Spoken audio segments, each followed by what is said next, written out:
Welcome, Tamers. I'm Jack, also known as Jack Attacks. Today I want to go over online tournament etiquette. As a whole, I think Digimon TCG community is great, but there are a few things I've noticed that we can work on. Let's start with being respectful. We all have bad games, but there's no reason to talk down to your opponent or insult them. It's easy to get frustrated in the moment, but when speaking to your opponent, be sure to be respectful. We're all playing this game to have fun. I had a game in my most recent tournament where someone took their frustrations with the game out on me. While playing in the July 10th Evo Cup, my round 4 opponent was very disrespectful to me.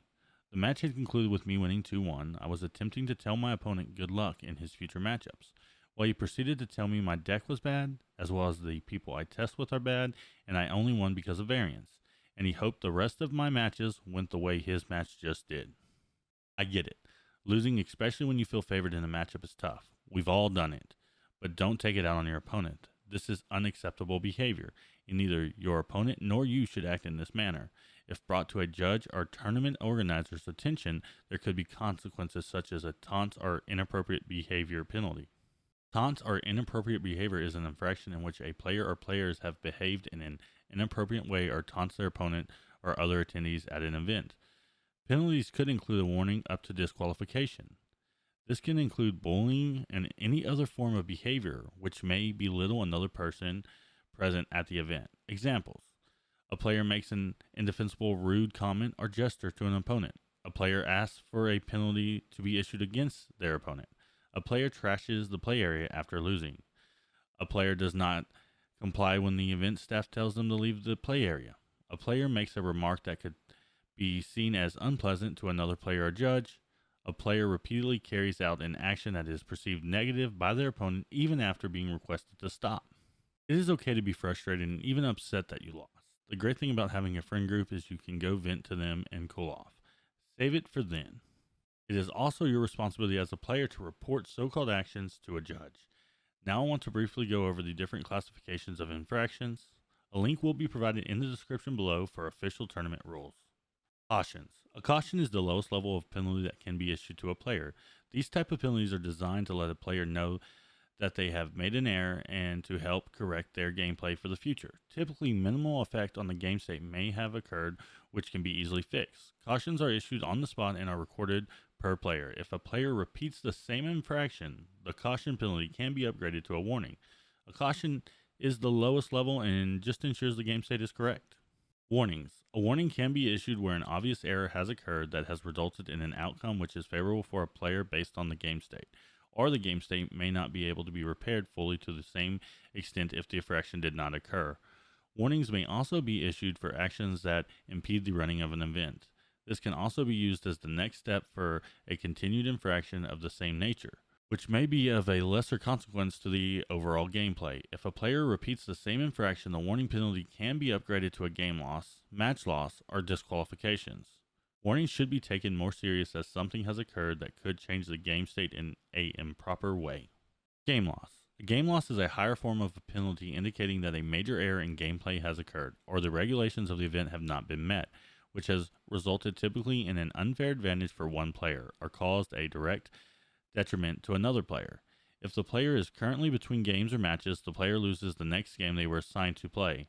No one wants a game loss, so make sure to follow the rules to the best of your abilities.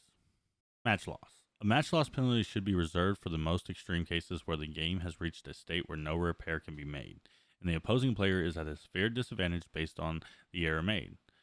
These typically involve a situation where one player gains an unfair advantage over a player and the situation cannot be rectified through any other course of action.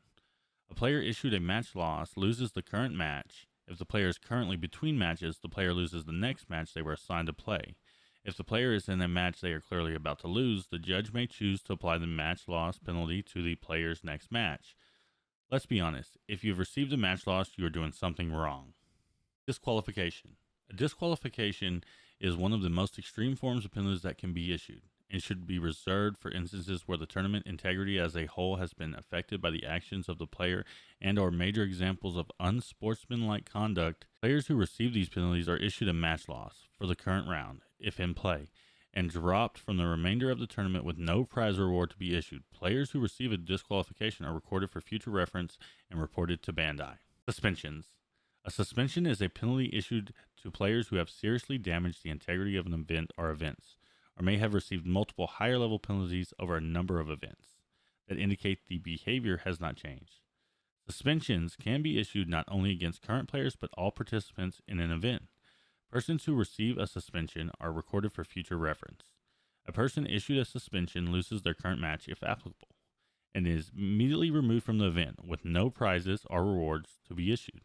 Suspensions last a specific length of time specified by Bandai. Suspended persons cannot enter official Bandai events for the duration of the suspension. A suspended player's BCC ID, along with the length of their suspensions, will be posted on the official Dragon Ball Super card game homepage. If a player issued a suspension changes their BCC ID, if it is discovered that their original ID was issued a suspension, the new ID is immediately issued a new, lengthier suspension. These are the possible penalties that could occur, and no one ever feels great about receiving even a caution, so just be mindful while playing. Next, we are moving on to what to do when a judge is called or you need to call a judge. When a judge is called, all play should stop, and then communicate with the judge clearly on what has occurred. During round 3 of the July 10th Evo Cup, I made a mistake in gameplay. I had 2 security cards and 2 memory. I then proceeded to play Pulsemon from my hand to play area and drew a card and moved the memory gauge to 1 on my opponent's side. As Pulsemon states, I should have not drawn a card, gained 1 memory, set the memory gauge to 0, and continued my turn. My opponent immediately stopped me and stated he needed to call a judge. Judge arrived and my opponent began to tell his occurrence of the situation. I immediately cut him off and explained the situation. The judge then confirmed with my opponent my occurrence of the situation, and game state was restored according to the judge's direction. I received a warning and play recommenced. In this example, I took an incorrect action and my opponent did the right thing by stopping the game and calling a judge. As I explained in the example, I cut my opponent off and told the judge my side of the story. That was not the correct etiquette. Since my opponent called the judge, I should have allowed him to state what occurred, and then I should have confirmed his occurrence of the situation. When you make a mistake, it is easy to get flustered. Do your best to stay calm and clearly communicate what happened. Learn from my mistakes. Next point we will cover is clearly communicating what you are doing and how your cards work. As many players in the community already know, there are players that will try to gain an edge by not being clear about the game state or card abilities.